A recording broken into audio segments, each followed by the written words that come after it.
きりしない気分は最高だけどびっくり Welcome to the Super Sentai Brothers. This is episode 26 of The Spy Who Loved Megaranger, the internet's best and only podcast dedicated to Denji Sentai Megaranger. Every week we watch an episode of the show and we share our thoughts with you, the listener. My name is Matt J. With me as always is my co-host and brother Dave. Dave, how are you doing today? Doing pretty well, man. Doing pretty well. I got a little fire going. Ooh. Yeah. Beth bought so she had bought, just because you can get them through like the grocery delivery and stuff, she had got some like off-brand of those fire logs, you know, like the compressed wood. Yeah. Like compressed wood and paraffin, and you just sort of light it and it goes. It's basically like a big square that's kind of a candle and kind of a log. Yeah, basically. And listen, do I feel a little bit guilty, I guess, as like a man that I'm using this like instant fire? Yeah, I do, because I've internalized a lot of stuff, Matt. But she did, we used those, and then she got some Duraflame, which is like the name brand, and my dude, there's a substantial difference. Oh, difference in fire quality. Is this like the sort of thing where like you should really get the hefty trash bags? Like, don't just get We're in a saran quality. wrap. Yeah, we're in a saran wrap situation here. Like, I have discovered this. I'm passing this on to you. If you're between the off-brand and the name brand, get the name brand Duraflame Fire Log. You know, I should keep a running list of things for which it is worth spending the extra money. You know. Okay, so Duraflame, saran wrap. Yeah, or Glad. Glad's fine. I would say you could do Glad, but it's not as good. It isn't. Let's see. Garbage bags. Yeah, garbage bags. Trash bags, unless you have access to a Costco. Costco Kirkland brand garbage bags.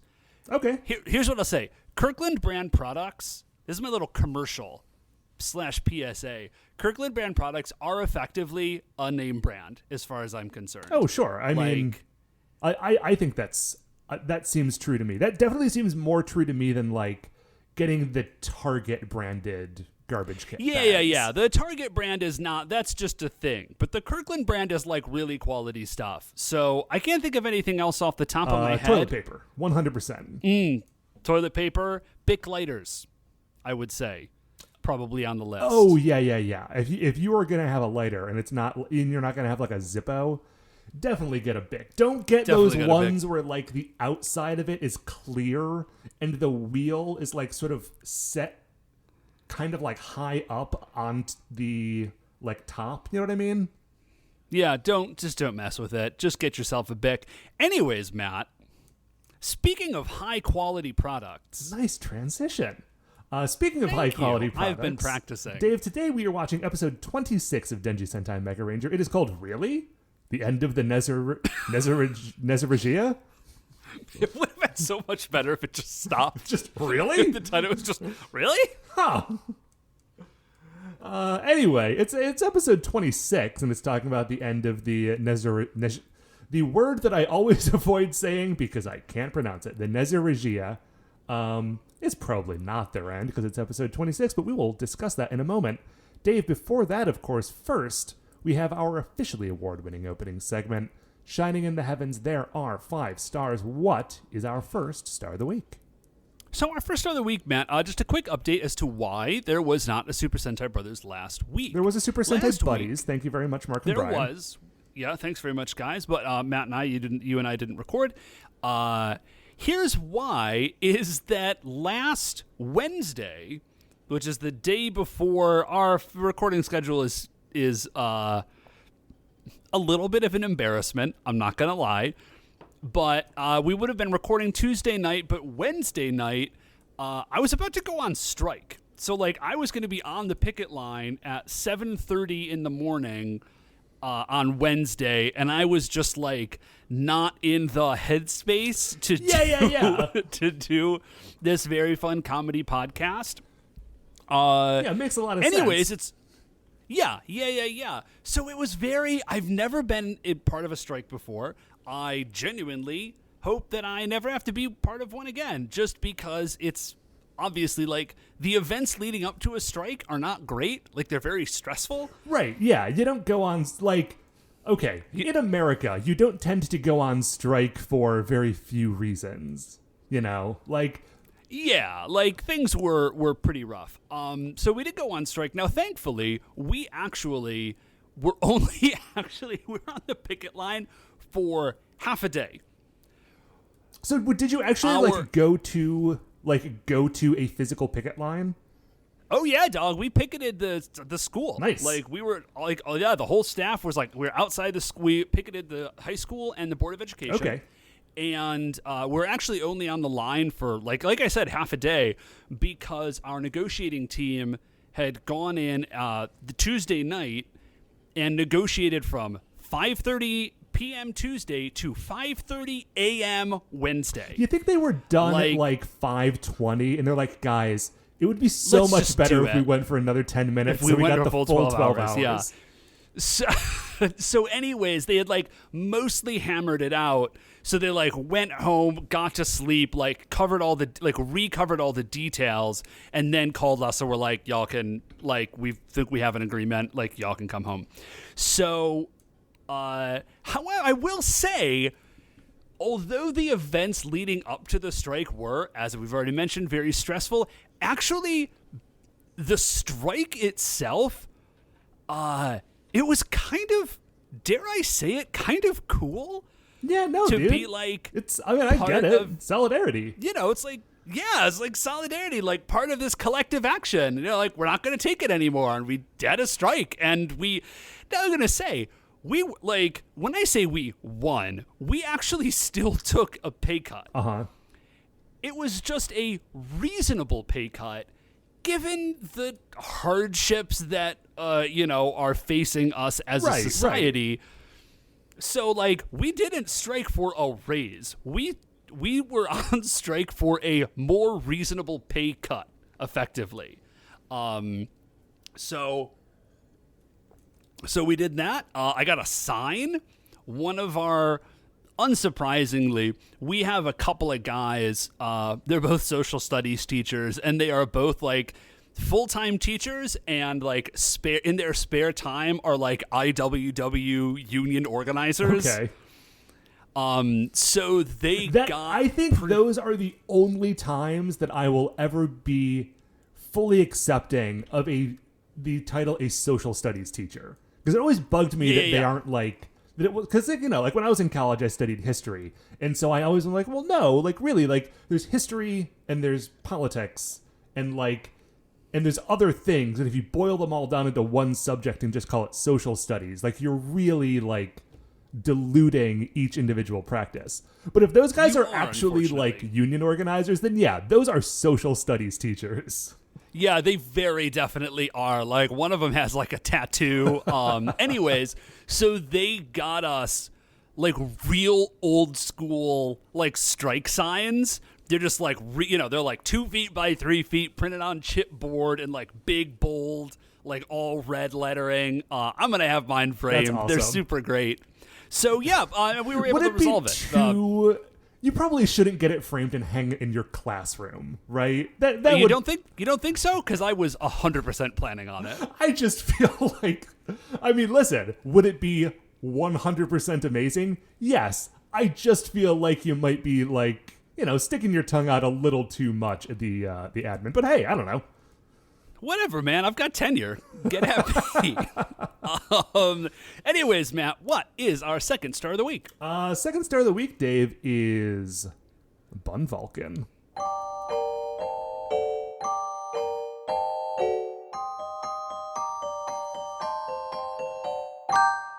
Welcome to Bun Vulcan.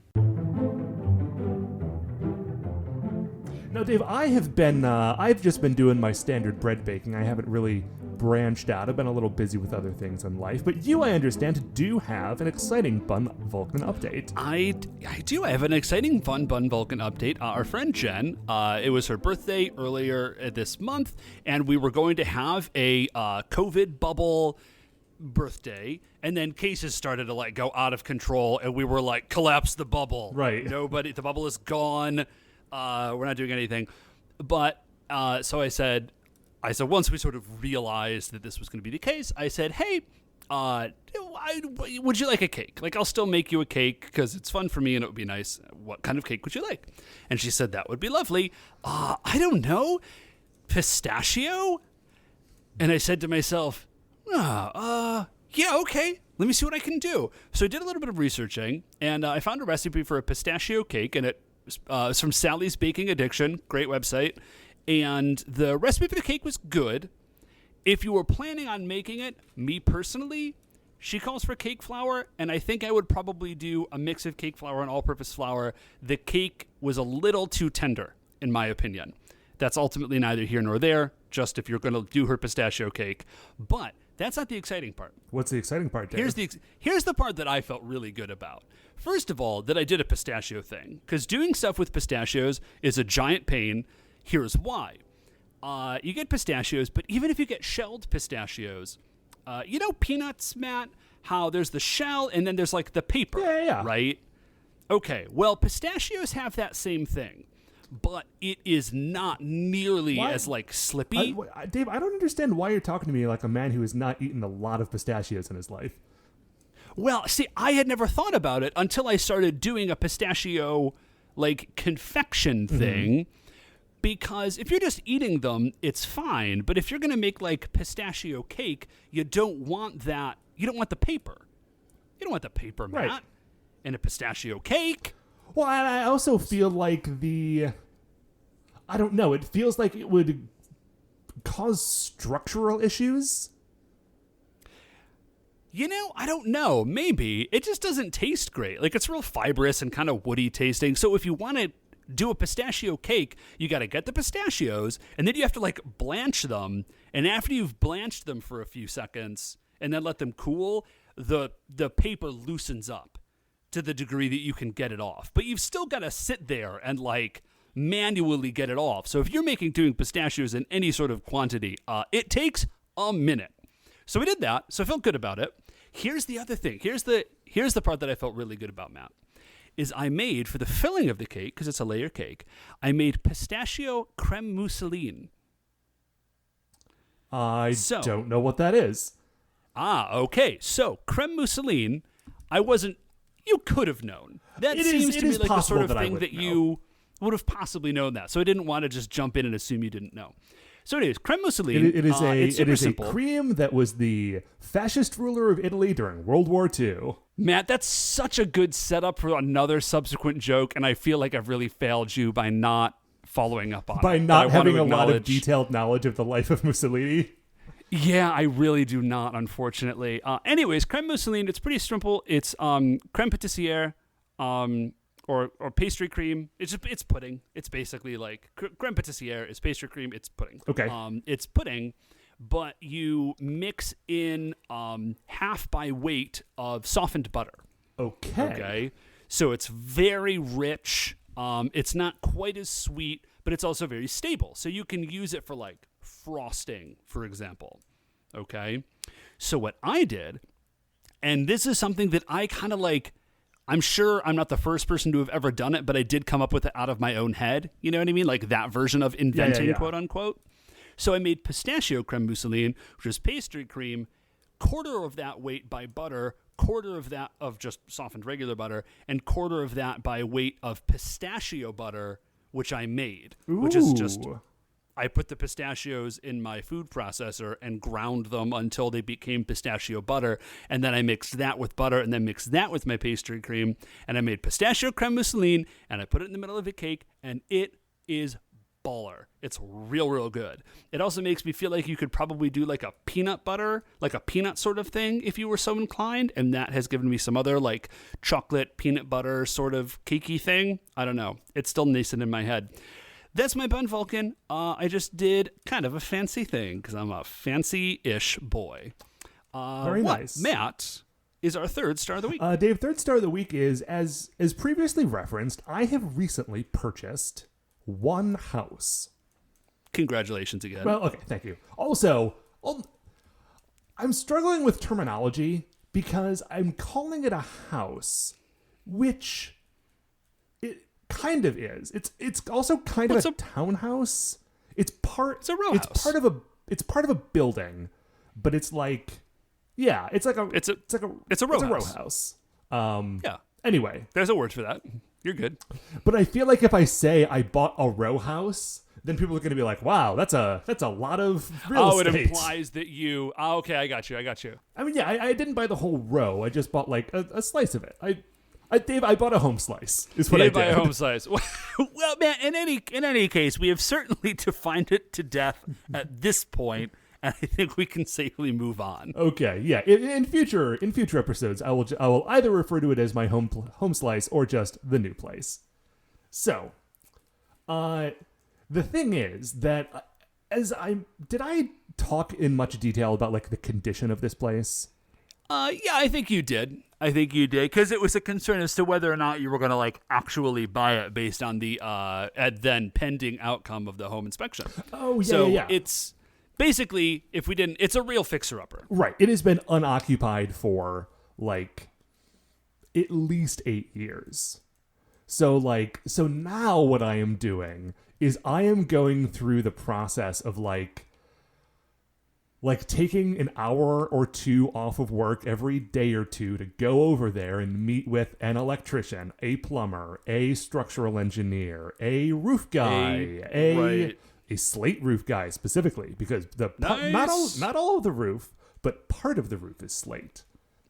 And all that's kind of sort of a wild distinction. Well, because it is a row house, like the front of the roof slopes down and then the top of the building is flat.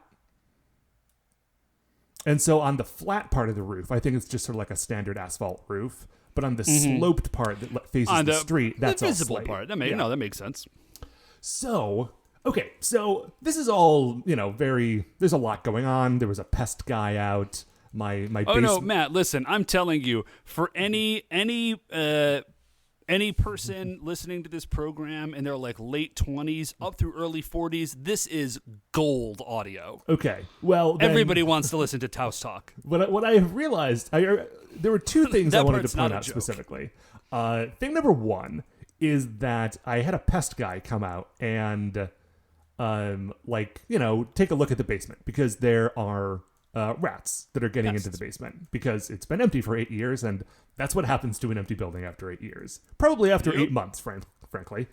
So the guy came over and he filled my basement with like traps and poison. And I was like, okay, well, that's what you do for rats. And then I was describing later to a coworker, like, oh yeah, my basement is currently full of traps and poison.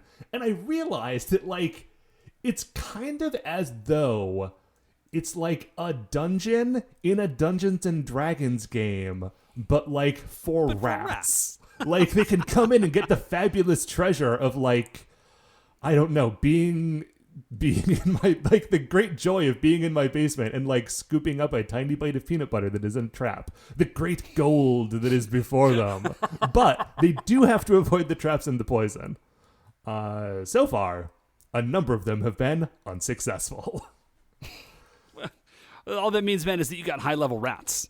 Yeah. What you got to do now, now what you've got to do is now you have to make some sort of like, set up some sort of like recruitment scheme, right? Like you've determined that they're high-level rats. Oh, no. Now you need to set up. There are at least 3 rats that were not high-level. Well, then you're just weeding out the, And so now what you need is like a rat bartender to like go down into the basement and like send them on quests.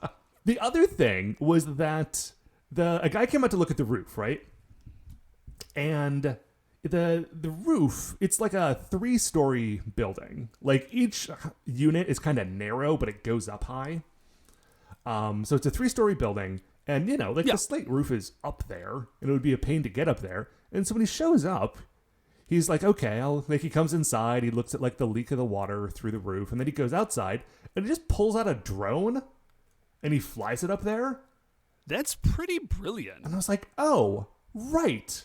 Yeah, like, of course you have a drone roof guy. Right, like, not only does it make sense that the roof guy has a drone, that is the only thing that having a drone actually makes sense for. That and, like, I don't know, filming, like, movies and TV shows, maybe? Right. No, that's brilliant. It makes the most sense that Roof Guy has a, Chimney Guy. Chimney Guy could use a drone, but you'd have to be very good. You would have to be an expert, and it would have to be a pretty small drone. They make tiny ones. They make tiny ones for, like, babies now. They do. So I am excited because now I'm going to get, like, his, like, report and estimate is going to come with, like, nice quality, like, close-up drone footage shots of my roof so I can see what it looks like up there. It's going to be very cool. That's and amazing. Potentially very expensive. Man, welcome to owning a house. Matt, what is the 4th star of the week? The 4th star of the week is I am all caught up on The Mandalorian. Dude. For whatever reason, I had been watching the first season and I loved it. And I got like through like 4 or 5 episodes. And you know what had happened was I watched the first 5 episodes, which I think got me up through the Gunslinger, I think. The one with the sniper, who's the Ming Na. Yeah. Anyway, great episode. And then our sister was in town. I'm like, oh, Katie, you gotta watch The Mandalorian. And so we started from the beginning, and I watched those 4 episodes again, and I was like, I've watched a lot of The Mandalorian recently, but like I never actually finished the first season. I kind of fizzled out there. So recently, I watched the back half of the first season and all of the currently existing second season episodes, like in a 2-day stretch. And Dave, this television show is of a high quality. It's extremely high quality. Here's my only goof about The Mandalorian is that The Mandalorian is the best Star Wars movie to come out in the last 10 years. Bar none. It is head and shoulders better than any of the Star Wars movies. I like The Last Jedi a lot. I will say... Oh, dude. I liked those movies. I liked most of them. I'm not pant... Yeah.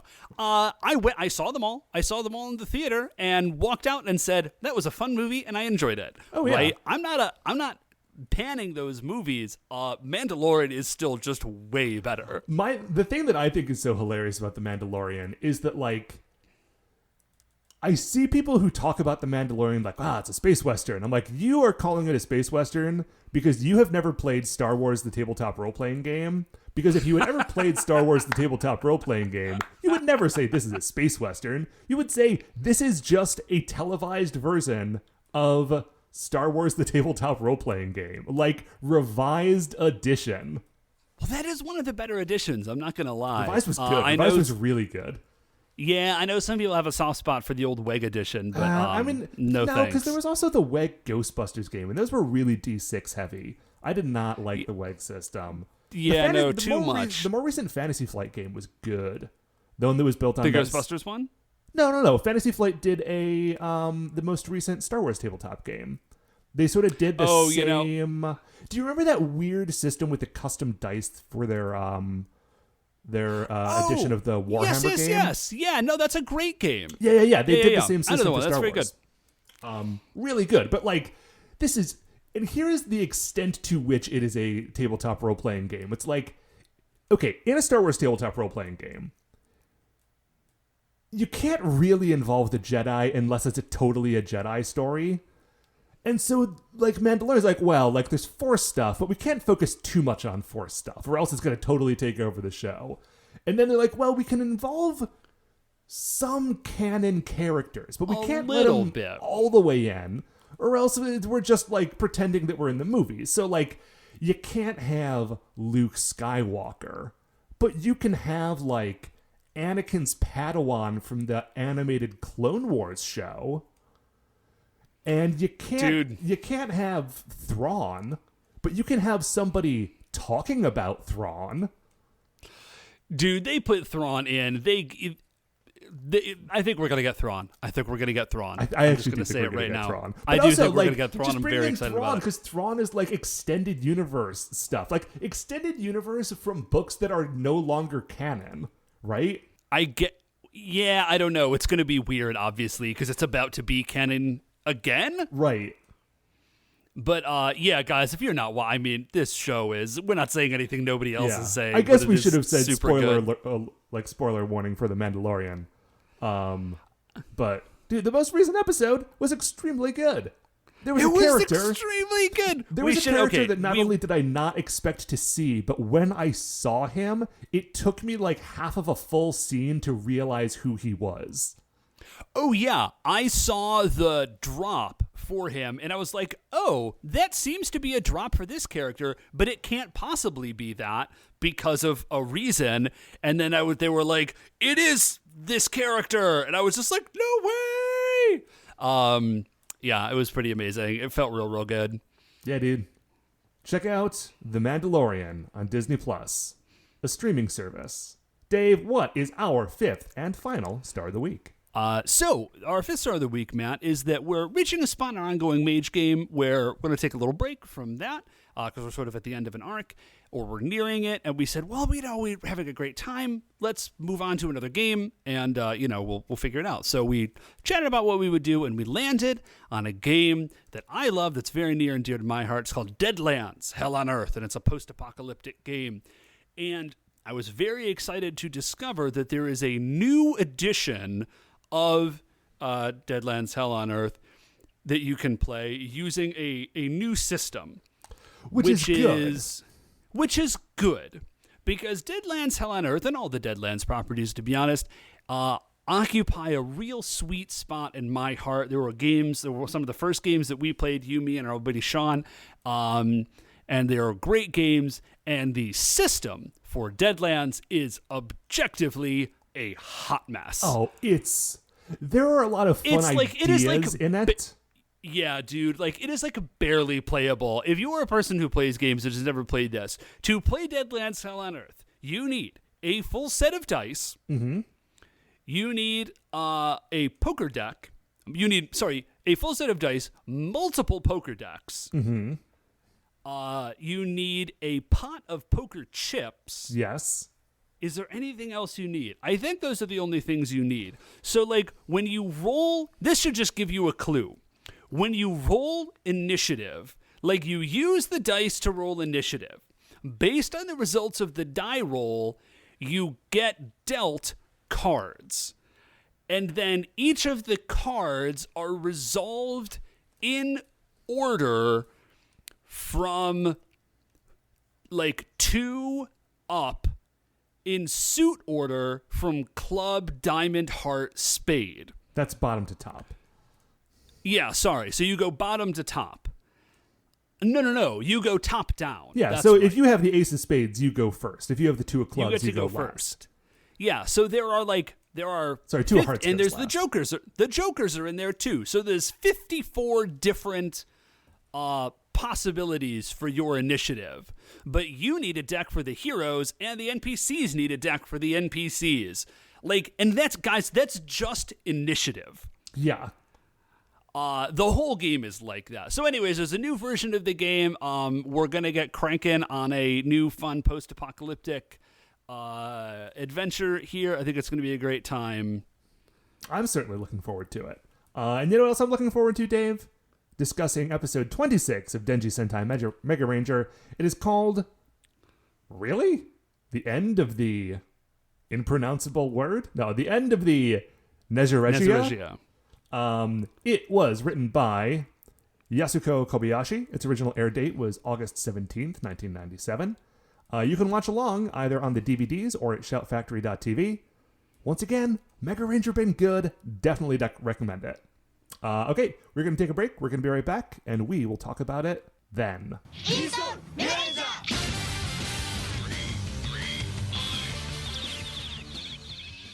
Welcome back. We have watched episode 26, really? The end of the Nezirejia? It was good, and we're going to talk about it. It was good. We are going to talk about it. We open up in space. In space.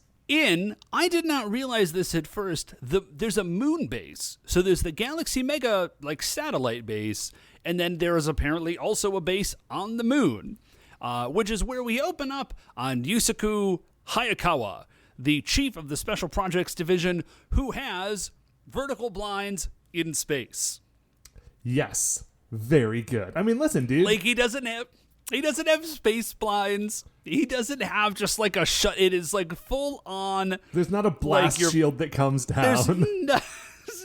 It's just like there's like the little stick that wiggles it back and forth, and like the dumb little rope that twists them.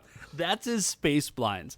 So he's at his computer working assiduously. Yeah. All of his underlings are very pleased. They're like, this is so great. And he's saying to himself, like, there's so many improvements that can be made. I have to focus on this. And they're like, good, it's Hayakawa's back, man. And, they're on track. They're back on track with this big special project. So we loop around, and we get a look at the details that actually Hayakawa is reviewing on his computer. And what he's looking at is not like project specs for this special project that is so important. He's just watching game tape. He's just watching the previous episode and like, okay, when I was fighting that monster, I should have dodged that attack. I'll need to be more careful next time around attacks. It's incredible because, of course, it demonstrates a couple of things. A, that he already knows that he's going to be ignoring Dr. Kubota, and he's definitely going back out in the field. The second thing is that, like, this demonstrates for us, like, how good Hayakawa is at whatever his specific job is, because he took all that time. He, like, presumably took time off to, like, fix Mega Silver Suit and, like, upgrade it or whatever, and he took time to go down and, like, hang out on his sweet pad and, like, ride a motorcycle and be a cool guy, and now he's back, and they're, like, back on schedule. So he's good. Yeah. I mean, the other option here is that he's not good and is so unneeded. Like, Kubota thinks that he's important, but actually all of his underlings are, like, doing all of his work for him and always have been, and he can just sit at his desk. But the guy does say that we are now back on the schedule. So I'm choosing to believe that he is that good at his job. Well, and his own underlings are, like, his own, like, direct reports are excited that he's back. And because, like, things are working out for them. Like, it's better now that he's here. And so typically, if you have a boss that you have to do all of their work, you are not excited when they come back. You're not excited when that guy's gone, or when that guy's back. So anyways, we go there. We go down to Dave, the Digital Research Club. Hold on. There is a very important detail that we are glossing over here. Oh, I'm sorry. After he talks about how he right. needs to be more careful in the future, he stands up. We see the sleeves of his lab coat are rolled up because he's cool. He's a cool scientist. And then he just starts shouting and kicking, like basically at his desk in the lab. Like, yeah, I'm going to kick him next time. Just like this. He's doing full-on, like, Tommy Oliver kicking and yelling in his science lab. Now, he is very good at those kicks. Super good. Credit where it's due. Yeah. So... And Matt, I just want to say, I think you and I can both agree that rolling your sleeves up does definitely make you cooler. My sleeves are rolled up right now. You can't see them because my shirt's under a cardigan, but under that cardigan, rolled up sleeves. Actually, my sleeves are always rolled up. My cardigan sleeves are a little rolled up as well. So Matt and I, this is one of these great little, like, weird anthropological things. Matt and I always roll our sleeves up. We always roll our sleeves up because, A, it's just comfortable and convenient. Mm-hmm. B, but primarily because our dad always rolls his sleeves up. Our dad always rolls his sleeves up, I think partly because dad was an engineer, and partly because his dad, our grandfather, always held his sleeves rolled up because he was an engineer. Well, the reason he always had his sleeves rolled up is directly because he was an engineer, and, like, you would get your sleeves all dirty with, like, pencil graphite if you didn't have your sleeves rolled up. So, like, science guys and engineers always wore short sleeves so they didn't get their shirts dirty all the time. And now, in 2020, a librarian and a high school English teacher are rolling around with their sleeves rolled up because, like, 60 years ago, engineers didn't want to get graphite on their shirts. It's very fun. I just love stuff like that. So anyways. Also, I got long arms. Yeah, it is. It's difficult to find shirts that fit me in all dimensions, and by rolling up sleeves, I can sort of eliminate one of those dimensions, and it does make my shirts fit better. That's also totally true. So we go down to Earth. Back to Earth, back to the episode. We are in the computer science lab with our 5 heroes and a box of fireworks. Yes. Apparently, for some reason, the Digital Research Club has a fireworks party tradition. An annual fireworks party in the summertime. Their school club has an annual summertime fireworks party. So Minku and Kenta are like, we should invite Yusaku to come to our fireworks party. And everyone's like, yes, this is a great plan. Mr. Hayakawa is really cool, and also Mega Silver, and that's neat. Koichiro says no. Like, that is, we cannot do that. And they're like, well, why? He'd totally come. He's like, yeah, that's the problem. He's supposed to be working in space, not hanging out with us. Which he will 100% blow off to come hang out at our fireworks party. Right. If you text him and just be like, hey, what are you up to this weekend? He's already on a spaceship down here. Right. He'll just say nothing. What's up with you? So anyways, Kenta's like, oh, man, tough to be a leader, I guess. Like, what a square. So we go from there, and we just see some... Oh, yeah, so there is an alert. And we immediately go see what that alert is. And it is some kune-kune chasing just what appear to be like, it's a salary man. It's just like a dude in a suit. And then Guirail shows up. And they are like chasing this dude. This is not like random terror. Right. They are after whoever this cat is. Well, I think this show does a very nice thing here because based on where the scene is set, it's very clear that they are chasing this guy in particular. Because it's not down a city street, it's like through a field, across like a stream, under a highway overpass.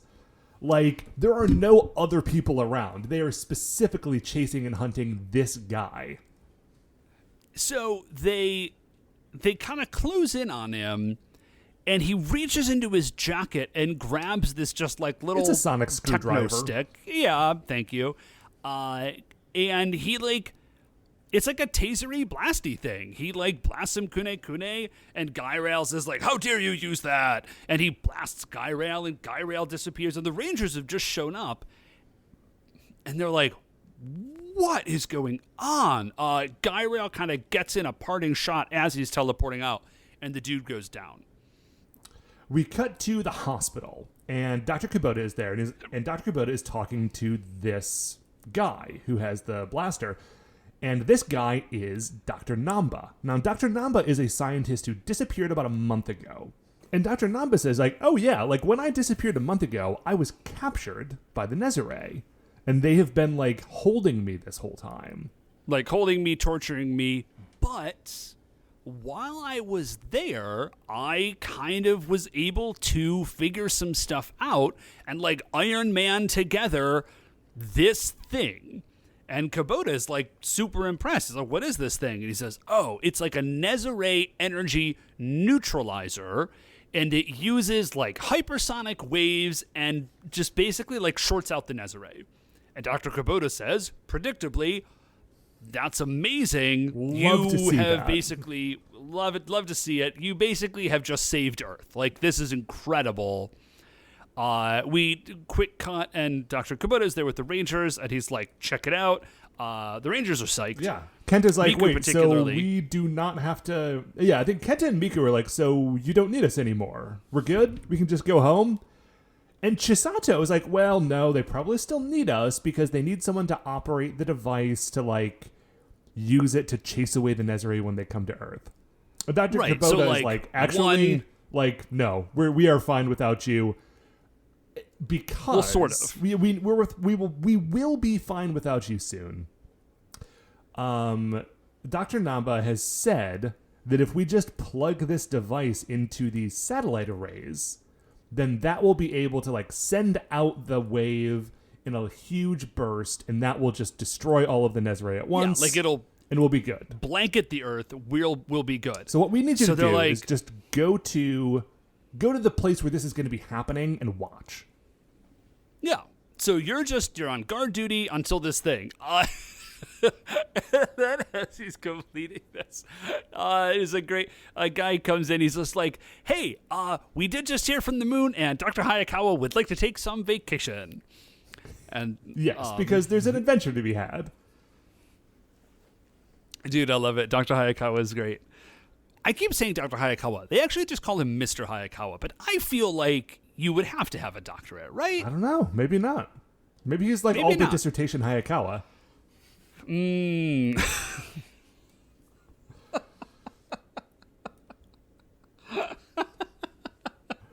Okay, so at this point, I have a bit in my notes that says, okay, Dr. Namba is clearly a bad guy, and this is obviously a trick.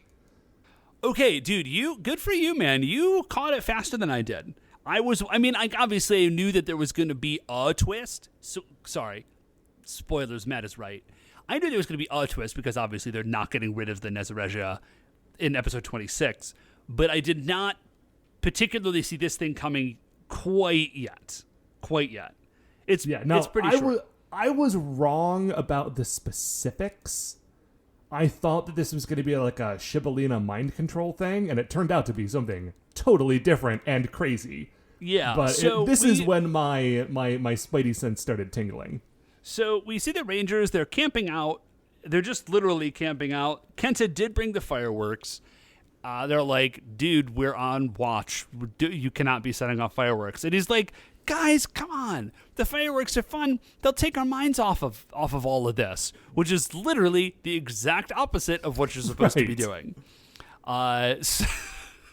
So they finally convince him. Like, he reaches for the fireworks 3 times, and Chisato keeps, like, slapping his hand away. And then once they have finally convinced him, he's saying something else, and then just subconsciously reaches for the fireworks again. Like, he just can't. He just is compelled to disobey. So Koichiro says, like, dude, Kenta may as well have a T-shirt that says "I am compelled to disobey." Dude, we should. That's a great piece of merch. That can be our yearly T-shirt send out for all of our like top tier Patreon supporters. Oh yeah, absolutely, dude. Compelled to disobey. I am compelled to disobey. Like, that's over a great picture t-shirt. of Kenta. Love it. I love it. So I think we normally send those out in March. Well, we normally send them out when we when we wrap the season and start the new one. So which actually means, we can work on logistics later. Yeah. So we'll figure that out.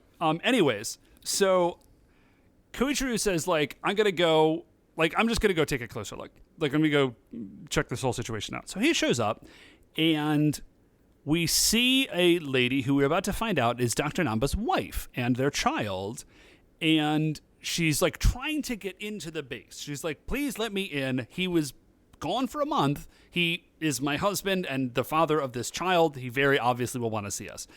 And the scientist who's there is like, I'm super duper sorry. I totally recognize that would make sense, but unfortunately, like, he has specifically said he cannot see anybody up to and including you because the thing he's doing is so important. Like, you have to leave. Yeah, scram. So he closes the door. Yeah. Goes back inside. The woman is standing outside, like, yelling at him. Koichiro is observing this entire thing. Yeah, he, now, on one hand, it is obviously weird. On the other hand, because, as Matt has said, Dr. Namba is in fact evil. If he weren't evil, this still would be, like, a semi-reasonable position to have taken. He could have just been like, yes, they can come in and see me, and I'll, like, say hi and kiss my kid and then get back to work on the engineering project that will save all of humanity, the whole humanity will be saved by this project. Now, obviously, that's not the case, but I did think of it like, well, that's a little bit intense, but, like, I get where he's coming from. He's saving the entire world. Yeah. So now,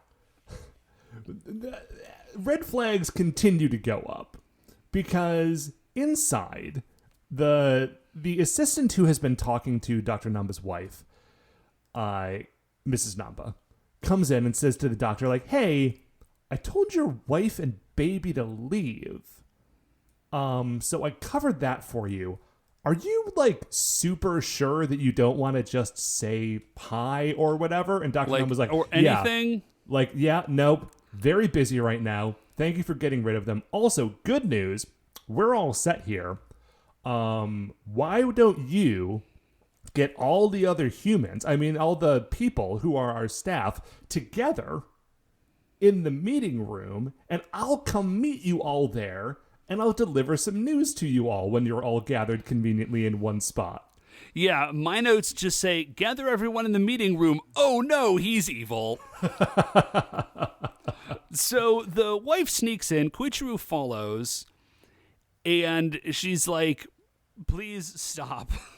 Or they hear someone scream, please stop, like from a distance. And Koichiro's like, something is bad. You wait here, wife and child, not mine. Dr. Namba's. Sure. I'm going to go investigate. So he runs in and investigate. Everybody's dead. Right. The meeting room is just full of people on the ground who are probably dead, but that is not confirmed because this is a show for children. Dr. Hayakawa shows up. He's just there. Yeah. And Koichiro's like, why are you here? Yeah, and he's just like... What's really great is that Koichiro's like, okay, something is definitely up. And then from down the hall, he hears a voice like, so you think there's something up too? And from out of the shadows comes Dr. Hayakawa, a.k.a. Yusaku, a.k.a. Mega Silver, in glasses, which he does not need because he was wearing a disguise? I guess, he's like, I'm here undercover. And Koichiro's like, you're definitely not. Like, what? Like, what? Like, why are you doing this? Like, you have a job to do. Go do your thing. And he's like, oh, man, Koichiro, don't be such a square. Like, come on, man. I'm here having some fun. Koichiro's like, this is not fun. Men are dead. A lot of them, right there. Right, like, we haven't even left the room yet. This is not like a fun time, like, pizza party. Like, please be serious about this. Okay, so as they are bickering... Oh, also, Yusaku has a great line where he says that his highly attuned 6th Ranger sense has told him that something is up. I just read that as 6th sense. I think 6th Ranger sense is much better. Anyway, so Dr. Namba walks up and he's like, hey, first of all, clearly I'm evil. Second of all, I'm actually a Nezirejia monster and a weird evil cicada, as it turns out. Yeah, so he like bites his thumb and then a cicada, I'm not sure if it like flies out of his ear, but that is kind of what it looks like. And and then it just sort of like lands and he collapses. And it reminds me of the worst scene from the old B movie, The Beastmaster, which I saw on cable television at a grandparent's house. Here's the scene. A dude is just like held down and then they put like a wiggly worm in his ear, and then they cut away for like a hot second, and then they cut back, they put like an Alka-Seltzer in there, and there's just like foam coming out of his ear, and then they just put a big old like black mask over his head, and he becomes like a mindless berserker because like this worm ate his brain. That's pretty bad. Yeah, it's pretty bad. I don't like it in movies where bugs go from outside of someone to inside of someone. Man, that's one of the things that I really don't like in movies. You know, man, I'm going to go ahead and just remove the in movies caveat. Sure, that's normally where I encounter it. Yeah, like the scarabs from the Mummy. Oh man, that's bad. That's bad. You gotta keep your feet under the blankets to avoid that scenario. But yeah, I'm going to take a general stance of I don't like it anytime in any scenario when a bug goes from the outside of a person to the inside of a person. I guess I could make a slight exception for if you have decided to eat a bug, but only kind of. Yeah, that's a choice. I respect that choice. It's not one I make myself, but you know, I guess I would cross that bridge if and when I came to it. Dave, now we got a big monster cicada. And I thought that the trick with the cicada was going to be like, I thought that the gimmick, because you know there's always a gimmick, there's a reason why they choose a cicada, there's a reason why they choose the animal that they choose generally.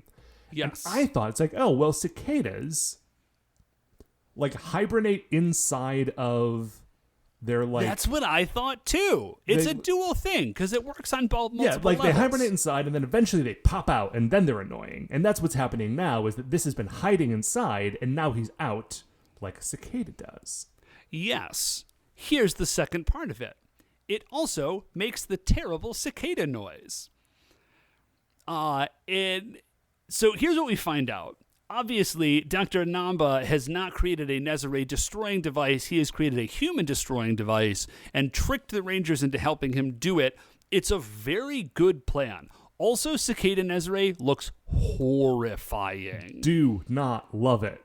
Yeah, it's a it's a great design. It is. It's a very bad look because he looks like the Fly, but a cicada. It's very bad. And then I had to mute my computer because the noise that they were playing was genuinely terrible and was starting to give me a headache. And it goes on for so long. It goes on for a really long time. It was actually very meta because I felt as a viewer of the show like Cicada Nezirejia was also attacking me. Like I became part of the show. It's a 4D experience. Yeah, it was very bad. Now, thankfully, I could just mute him, which not everybody in the show had the option to do. So the Rangers are outside. They're like, that obviously is bad, and there's energy by the way, coming that's out what of the it. Transmission is. Like, the thing that they were plugging into the machine was not an anti-Nezirejia wave. It is an anti-human brain wave, which is this horrible sound. Yes. Oh, yeah. So the Rangers are outside. They're like, that's the satellite dish. This is very bad. We're going to go take it out. So they run in, and Megaranger just like bounces off. It's like an electrostatic force field. Yes. And so he both bounces off of it and takes damage when he does so. And we find out that not only is it blocking the Rangers from getting in. Yeah, it is not just an electrostatic force field. It is also a firewall, like an internet firewall, that is stopping anyone from hacking into their systems. Because Dr. Kubota is trying to just, like, get in there to stop this. Yeah, so INET is locked out. The Rangers can't get in physically. Everybody's freaking out.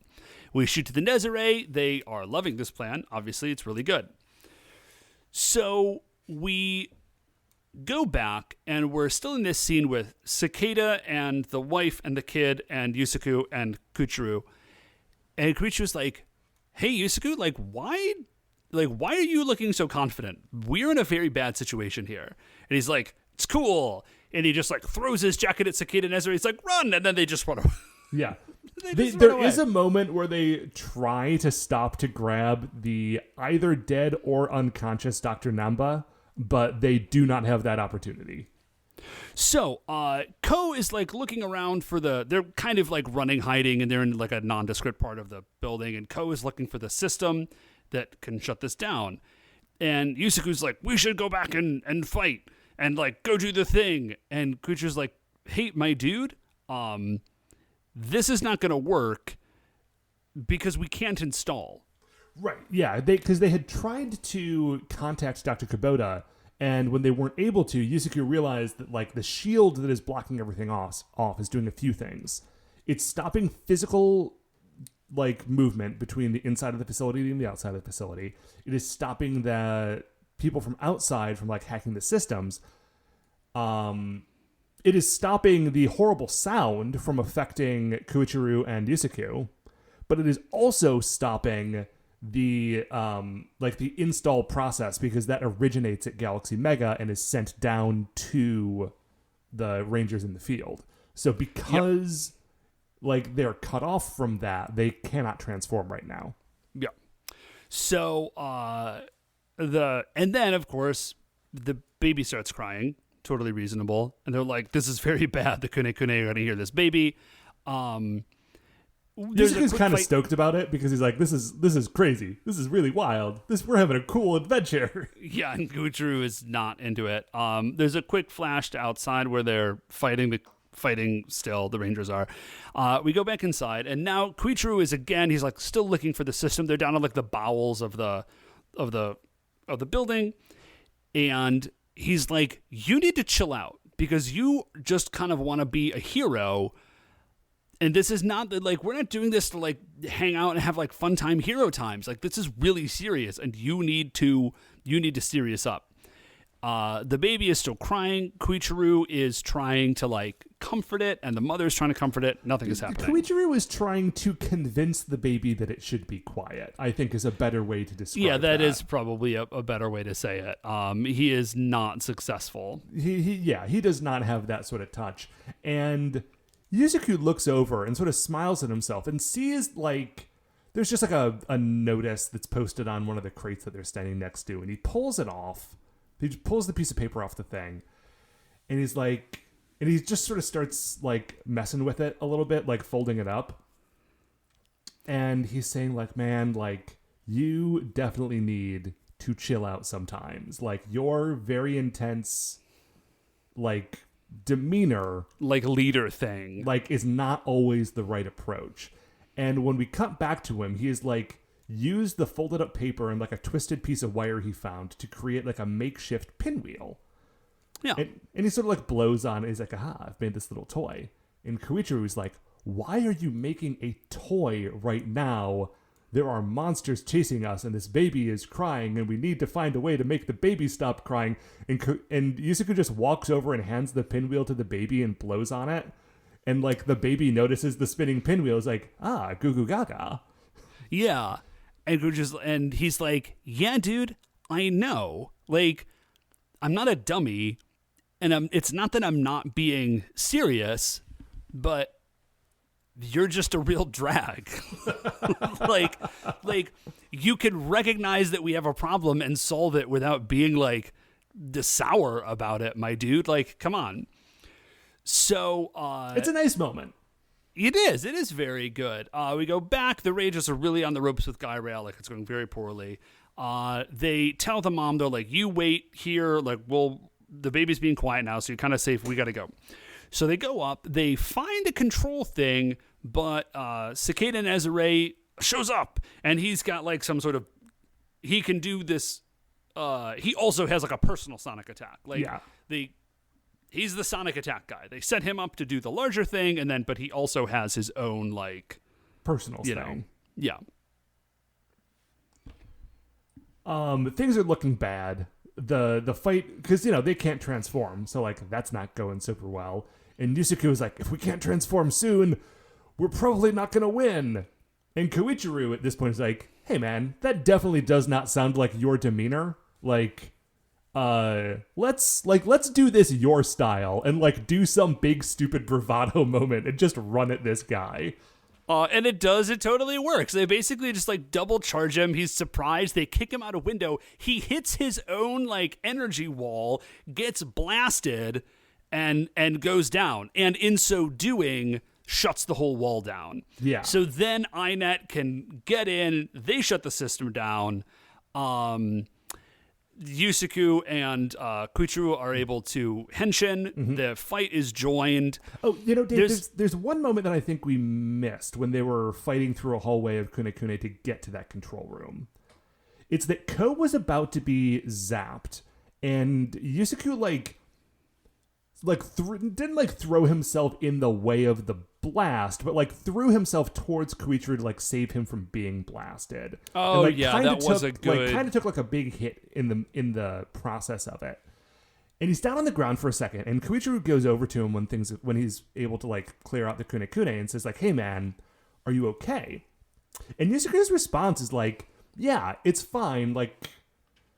I am pretty well suited to doing this sort of thing. I am willing to put myself out there to do this kind of stuff. You don't have to worry about me. Which I'm only bringing up because it's going to come up at the very end of the episode. Yeah. So, the fight is not super interesting. There is one cool moment right at the end, where Mega Capture uses her own, or Mega Pink uses Mega Capture to create its own counter sonic waves, and I thought that was pretty cool. Yeah, I really liked that the sonic wave, the personal sonic wave that the Cicada was sending out towards the Megarangers, never works even for a second. He shoots it out, it gets halfway to them, and Mega Pink is dude, don't bring that weak game. Right, she's we've had quite enough of sonic attacks, and now that we're on it, this is done.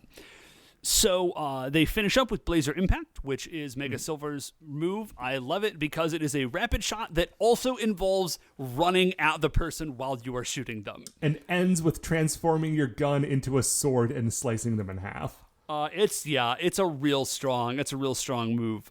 Cicada goes giant. They summon Galaxy Mega. Then they kill. He gets caught in the wires for a second. They kill Galaxy, or they kill Cicada. Nezirejia. That's pretty much it. Yeah. After the fight, we find out Dr. Namba is alive. Hooray! He has been reunited with his family. Feels so good.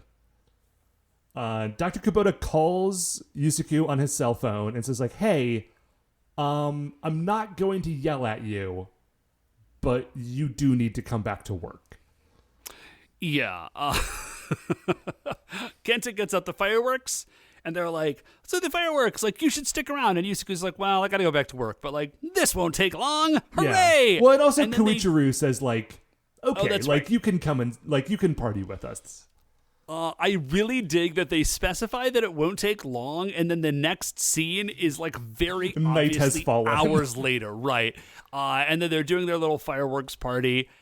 And Koichiro and Yusaku are like hanging out, sitting away from everybody, and they're chatting. And then there is like this weird moment where they're both just like, "I'll be more serious and I'll lighten up," and they kind of meet in the middle a little. The reason that I wanted to specify that moment from earlier is that Koichiro says to him, like, "I feel like I understand you a little bit better now. Like, it's not just that you want to do like big hero stuff.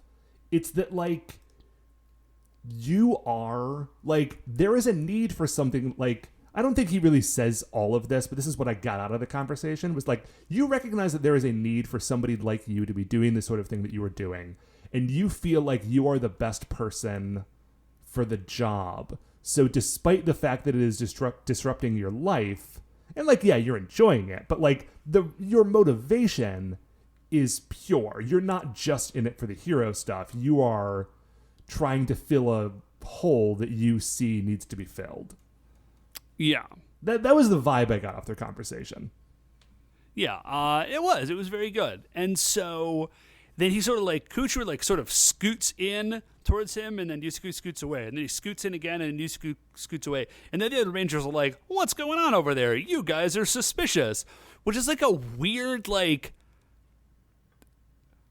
the only thing that, I don't want to be this guy, but like, are they implying that there's some sort of like romantic thing that they're being suspicious about? Because that is a wild jump. Koichiro does use Yusaku's lit sparkler to light his own sparkler. Yeah, and like Koichiro is definitely putting off that energy. Yeah, like the vibe does exist. Like, it's not as strong as that early episode where like Miku grabs Chisato to like go on a date. But it definitely does have a bit of a vibe. It does have a bit of a vibe. And that's but anyways, that's it. But it's not the end of our episode, Dave, because first, we need to determine where Cicada Nezirejia lands in the Creature Royale. And before we do that, I feel like we should have a conversation about the Creature Royale. And when I say I feel like we should have a conversation, I mean, you have suggested that we have a conversation, but I was already mid-sentence. So here's the deal. Instead. I just, the Creature Royale at this point is 200 plus monsters long, and I just got to be honest, like, it's become very unwieldy. When we were 2 seasons in, 3 seasons in, it made a lot of sense. Now that we're on season 6 of the show, the list is so large that, sometimes I don't really remember the monsters, and almost every episode we have to pause while I say to Dave, who is N.N. Narenko? And then we look it up and we kind of remember, but like it is becoming difficult. It's unwieldy. The list is. So here's what we've done. We're actually kind of take a cue. I still like the idea of it. It's still a fun exercise. But we're going to take a cue from Matt and Mike over at Ranger Danger, and we are just going to be doing it by season from now on. So our list of just the Nezirei monsters, Neo-Bat Nezirei is at the top, followed by Antlion Nezirei and Rose Nezirei, then Bee Nezirei and Toad Nezirei and Poison Moth. Now up from the bottom, we've got Scorpion Nezirei, the non-monster, Stingray Nezirei, Elephant Nezirei, and Moray Nezirei. And then everybody else sort of falls sort of somewhere in between. So in this list, Matt, where do you think Cicada Nezirei falls? I think Cicada Nezirei's pretty good. He's pretty good. Cicada Nezirei, maybe because he was like controlling a scientist to do a bad thing with a science base, gave me kind of Bee Nezirei vibes. Also, he's a bug, and bees are bugs. He is. Yeah, I don't think he's as good as Bee Nezirei.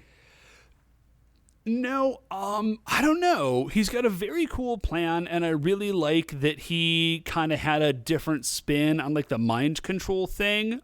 His monster design is good, but I do hate it. It's good in a way that makes me really loathe it, yeah. Yeah, but I think that's like the point. So I would agree. I don't think he's as cool as Bee Nezirei. Okay, another scientist.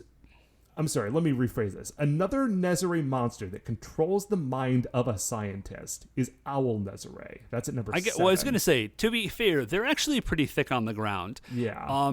I would say I like Cicada Nezirei better than Owl Nezirei. Not quite as well, actually. I think that's a good spot. Just above Owl Nezirei, not quite as well as Poison Nezirei. Poison Moth Nezirei. Okay, so that is number 7 on our Nezirei... branch, wing, bracket, our Nezirei bracket of the Creature Royale. And that, Dave, that is going to do it for another episode of The Spy Who Loved Megaranger. Before we finish up here, I'd like to remind you all you can email the show at supersentaibrothers@gmail.com. If you want to get any updates on future episodes or check out the things that we're talking about on Twitter, we are at Super Sentai Bros. If you like the show, and I hope that you do, please remember that shining in the iTunes review section, there are 5 stars.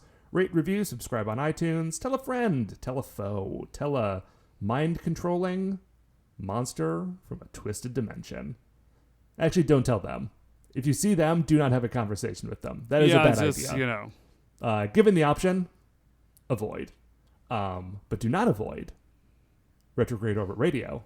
We're a Retrograde Orbit Radio show. You can find the rest of the great Retrograde Orbit Radio shows at retrogradeorbitradio.com. Once again, we are the Super Sentai Brothers. I'm Matt. I'm Dave. And we'll see you next week for the greatest show on Earth.